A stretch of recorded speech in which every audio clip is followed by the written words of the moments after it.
range, I'll leave you with one notion, especially considering our guest from Gulf, and that is you can look at stock returns, you can look at programs, you can look at all the things that we discuss all year, but I walk away seeing not a lot of inflation in CPI, but up 19% on the CRB. Merry Christmas. Yeah, we had that discussion earlier, Rick. Yeah, people that are out there buying things, they feel it. It's hard to explain. It's hard to explain that they're not paying more at the pump and not paying more for, I'd set a $10 ear of corn one of these days. I love corn, put a little butter on it, but I'm not going to buy it for $10. But if we stay at these high unemployment rates for a long time, it's hard to see that wage price spiral that gets built in to everyone's models, Rick. So it's weird to tell people there's no inflation just because wages can never go up again. Yeah, the wage component's obviously hugely important, but so are costs of consumption at a time where it looks like unemployment levels remain high for a significant period of time. It's like, Steve, you go to someone who, goes to the grocery, living on fixed income or whatever, and drives to, get some gas on the way, goes to the grocery, and then you say, oh, my God, I got nothing left in my wallet, and you go, well, you give them like an economic... there's no inflation. Yeah, what are you give them an intellectual argument. There's no wage price, there's no... You shouldn't confuse my argument here with a lack of sympathy, which is, I have sympathy, but listen, if you have $100 in your wallet, okay, and you're forced to spend more of it on corn and gasoline and staples, what happens?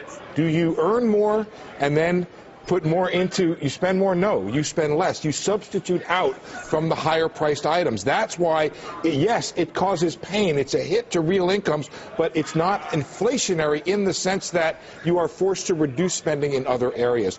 Inflation, we define, I guess, I don't want to be too technical about it, as a generalized rise in the price level. Because certain things are rising does not mean we have overall inflation. So it's semantics, really. It's almost semantics. But it's semantics in the sense that, well, what do you then do with policy? Do you then lean against the rise in commodity prices because you have a generalized rise in the price level? Is this a warning to the Fed to stop on the brakes of accommodation?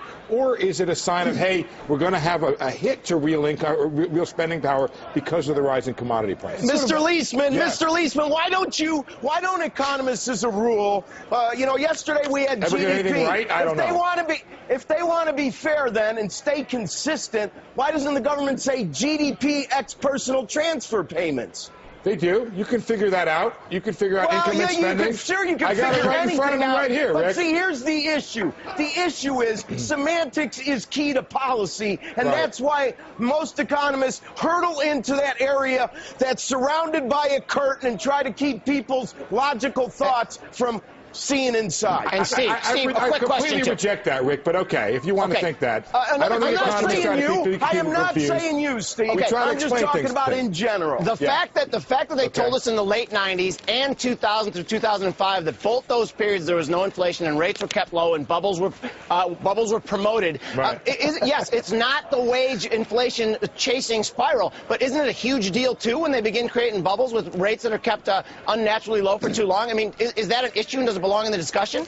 So I agree. I completely agree that the responsiveness of policy to the data, especially, by the way, you need to point out 03 when the data was wrong. They went back and substantially revised that data higher to really get rid of the inflation problem, or the deflation problem they thought they had. So anyway. Well, I would make a point here, which is I think most people would agree that higher profit margins would be associated with additional hiring over time, right? So what is the correlation with commodity prices and profit margins across all 10 economic sectors? It's negative, right? Positive. How is it positive? Positive. Look at the numbers. It's positive. And the dynamic is that the same forces that push commodity prices up push